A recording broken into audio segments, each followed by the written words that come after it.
Welcome. You have reached review time with Imperial, and today's review will be Ozark Season 4, Part 1.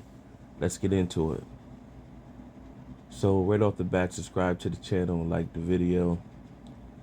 Review like this, whenever I do a series review, it never really does this series any justice unless it was a crap series. Then don't waste your time. But if you've been an Ozark fan and you've been following it since season 1,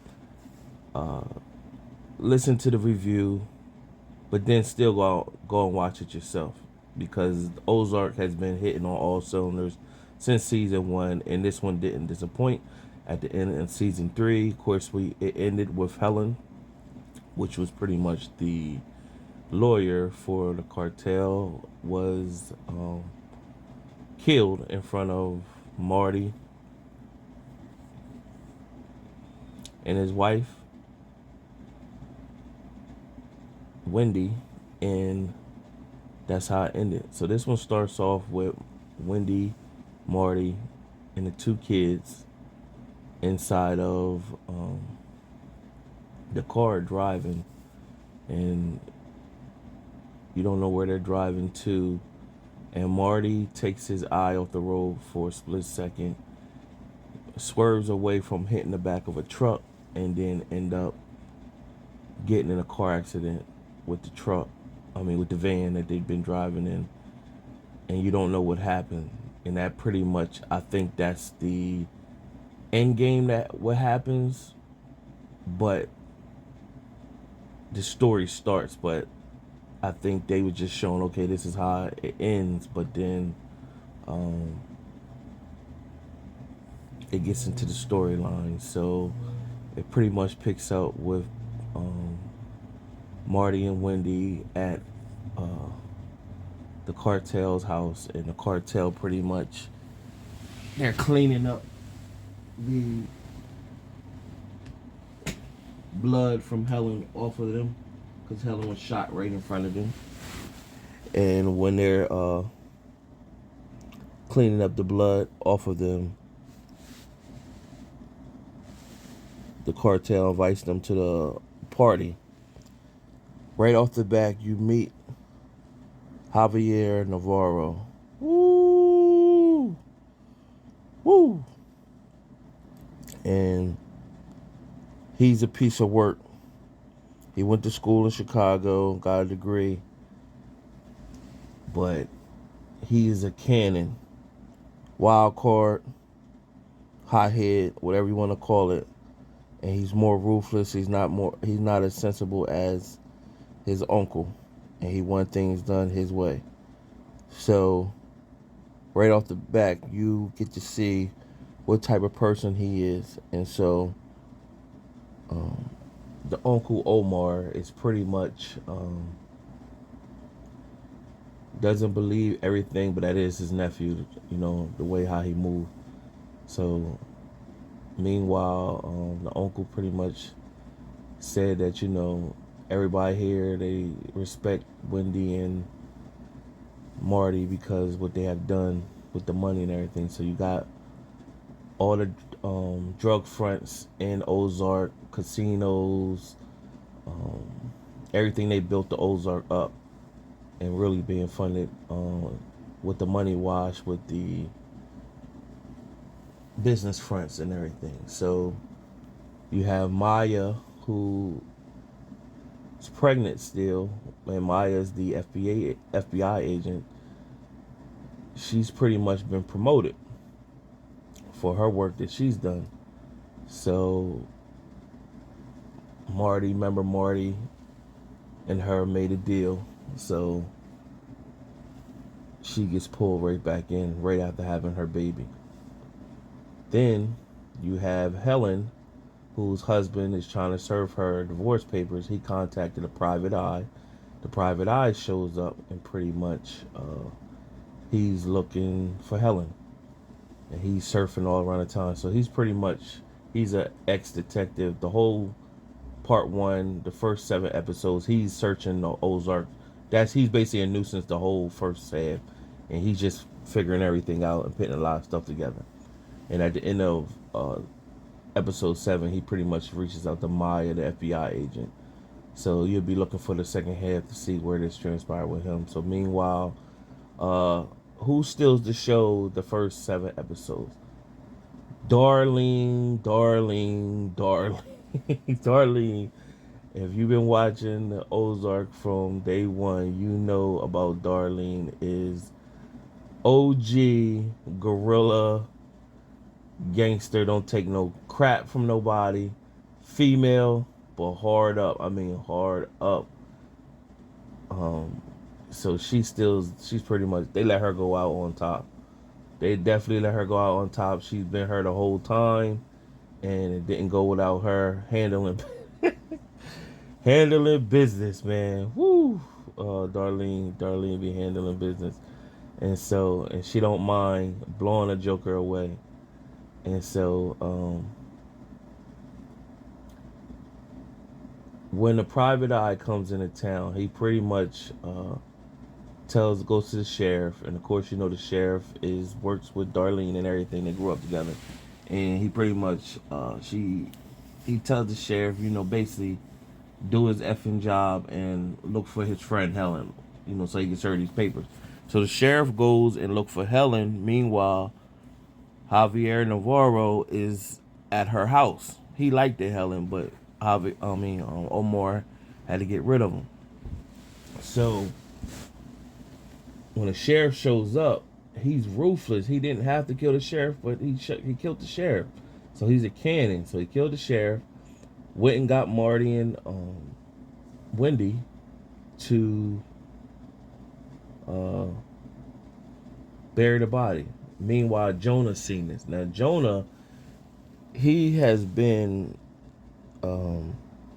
not right. Kind of reminds me if he's like his uncle Ben or whatever, but pretty much he's been rebelling the first 7 episodes. He's been rebelling the whole time and doing the most, going against the family. Charlotte, where him and Charlotte had switched roles from season 1.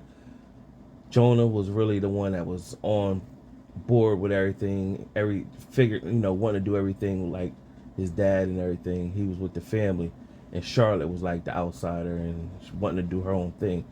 Meanwhile, now their roles is reversed because now Charlotte has barred in to what they all doing, and Jonah want to venture off. He don't agree with everything they're doing, especially when he found out that they killed his uncle, and they had to kill his uncle. And I always was wondering if they really didn't kill him, and he really, they said they cremated him, of course, but if he really wasn't cremated, that they really just put him somewhere else. But I guess so far right now, he is presumed to be dead. So nevertheless, Marty and them want to get into Big Pharma, and they want to use this company who's already funding like opioids and stuff like that, and basically that company's going under. They need product. However, they got problems getting product to make their stuff. So Marty and them pretty much let the head boss let her know that he knows about her finances and everything, and pretty much what she could do is they could supply her raw heroin, and then they could make their own, which will cut the cost of what they were paying and everything like that, and bring their finances up, basically using Omar Navarro's product. And so they do that, but Omar, he wants to get out the game, so he's ready to run tape, make a deal with the FBI, so he could go free. So that's been also part of what's going on through the whole part 1. Meanwhile, what you have is the nephew is not letting up. So Omar is pretty much saying, hey, he can't know what's going on, because if he finds out, he'd kill me. And pretty much, going off of he's a hothead or whatever. So nevertheless, Maya is pretty much said, I'm not bringing anything to my bosses if we don't have nothing concrete. so I need Omar to give me something. So Omar started working with her, giving her information that led to like gun arrest and gun confiscation of weapons and stuff like that. So that intrigued her bosses. So meanwhile, you got Darlene and Wendy having a pissing match the whole um, 7 episodes, and going back and forth, doing little stuff to take shots at each other. And it was a moment when Darlene caught a heart attack, and Wendy could have let her die, but Wendy just watched her suffer a little bit, then called because of course, Darlene shaved her son's hair off a couple seasons ago, and then now he's pretty much uh, showing alliance to Darlene and Wyatt. And of course, Wyatt's character has been, he's messed with Darlene. Everybody in the town think it's weird how old she is and how young he is, and he cares for Zeke, the baby, and he's pretty much just going with everything. But he doesn't agree with everything Darlene is doing, and the way how she has no regard to, she don't like somebody, she getting them out of here. So there was a driver. So now that Ruth is in the fold, and Ruth is bringing, she's part of the business, and she had learned from Marty and everything. And so what Ruth does is she bring Jonah in the fold because Jonah has learned from his dad how to um, launder money, and he got he built his own system to do it and everything. So Ruth brought him on board. Of course, Wendy doesn't care for that, but that's been a fight between Wendy and Jonah the whole 7 episodes. So what happens is they got to move product because the mob doesn't want to deal business with them anymore. And plus, the mob guy, he wants his money. Now he let things slide with Darlene shooting his son's private off, but he wants his money that she owed him. And so she pretty much telling him, well, you can't get your money back if you're not willing to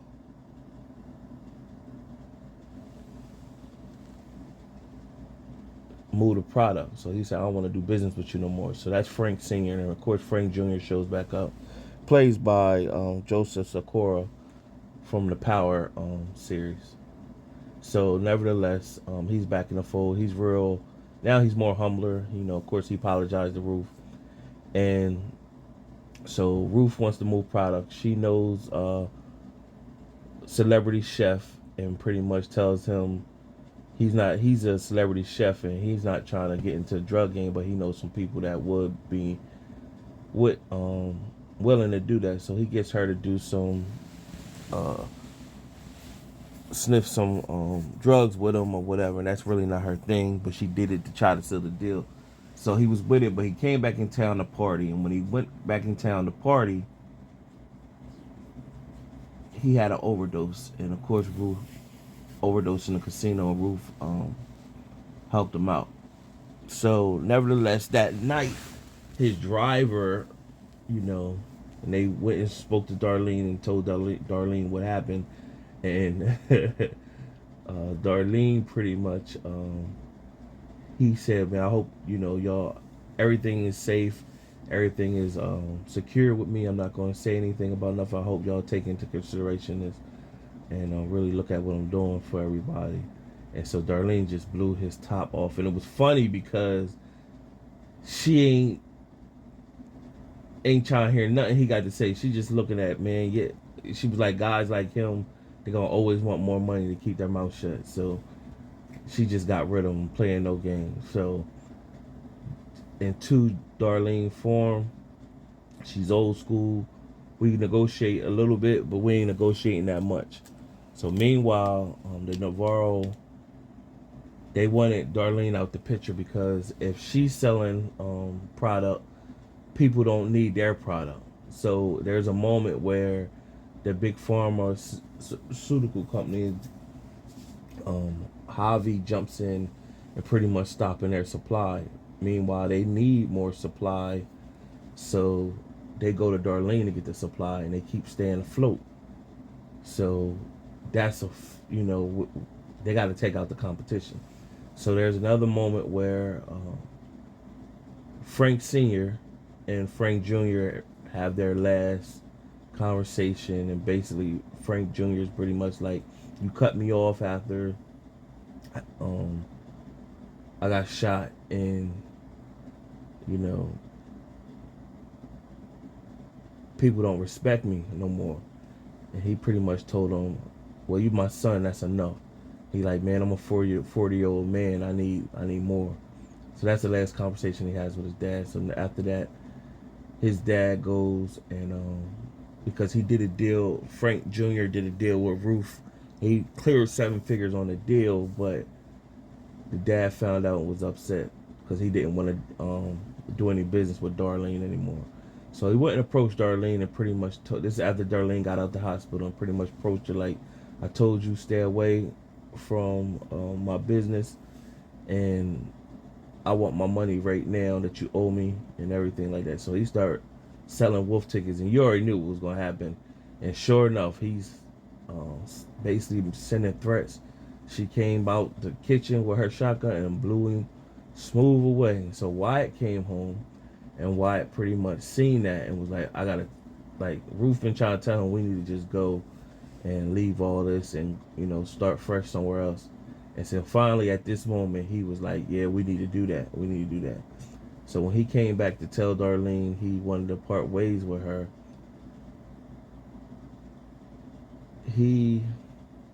Darlene was crying because Wendy set up and told DIFUS, which is Child Protective, to go the adoption agency to go look into the baby, and was Darlene, and basically she's been sick, and she's been some kids are watching the baby and stuff like that. So they called Darlene, pretty much told her that they coming to get the baby by the end of the week.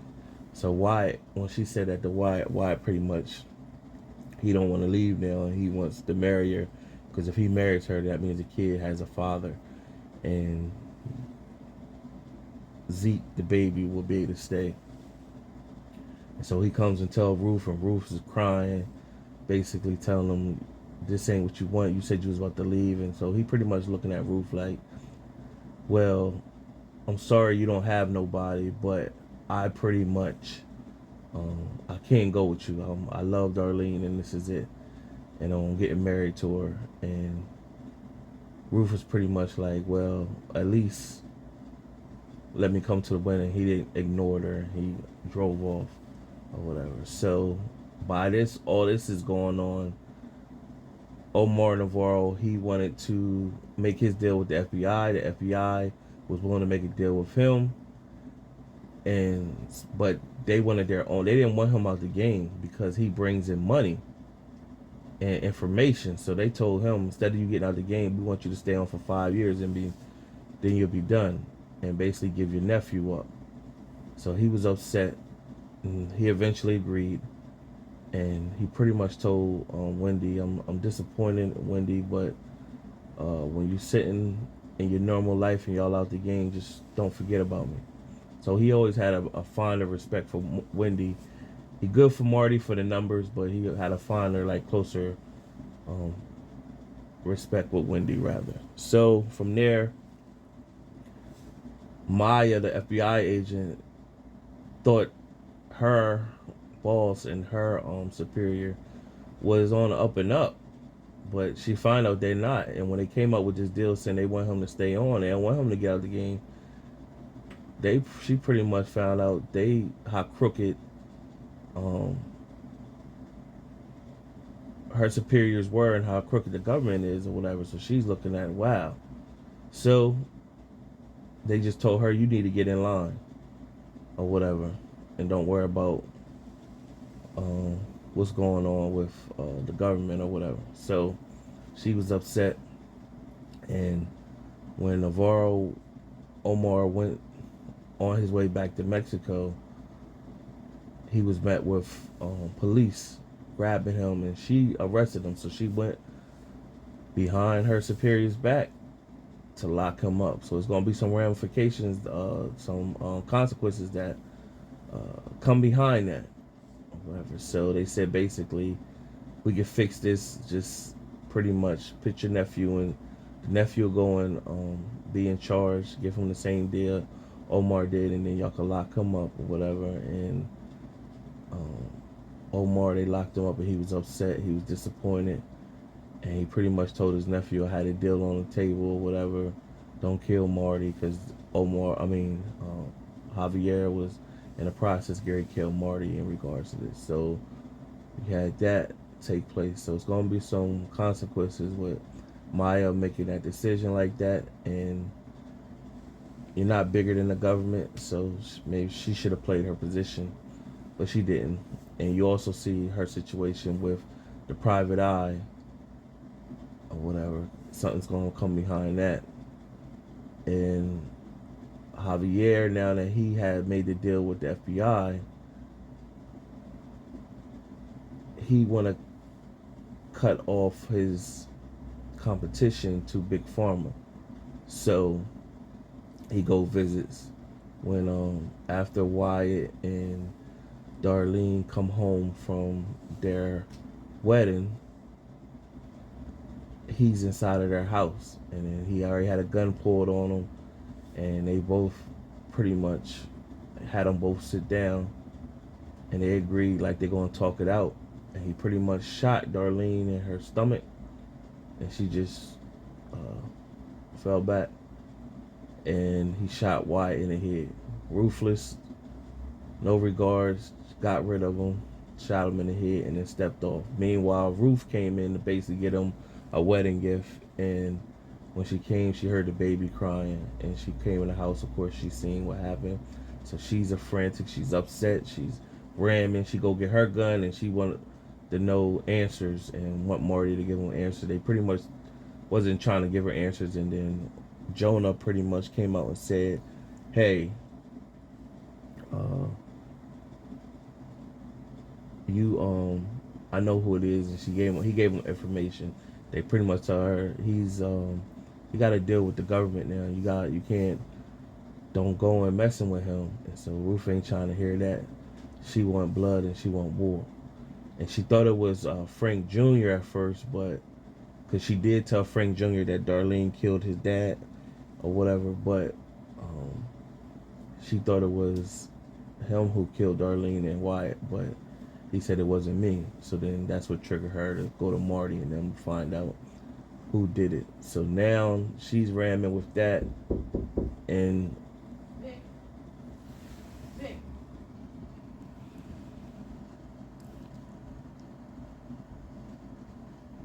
so from there you had Ruth. Ruth is upset. So coming down to part 2 coming up next, and after part 2 be no more Ozark. So I don't know how this is going to end up. You have Wendy, who's wanting to get into her political ties, so she's going to have to pull all her resources. So right when you thinking the Byrdes are going to get out the game, and they've been through whatever and going to make it out, they get pulled right back in at every time. No matter what they do, they're constantly getting pulled back in. Now it's going to have to address with this car accident what happens from that. So I'm looking forward for the second part, that one of the Byrdes is going to pass or whatever, and it's going to end with either Marty or Wendy dying, or one of the kids, somebody definitely dying out of the 4 Byrdes, because they've been surviving the whole time through everything. So it'll be interesting to find out later this year in 2022 what how this all ends. Subscribe to the channel, like the video. Till next time.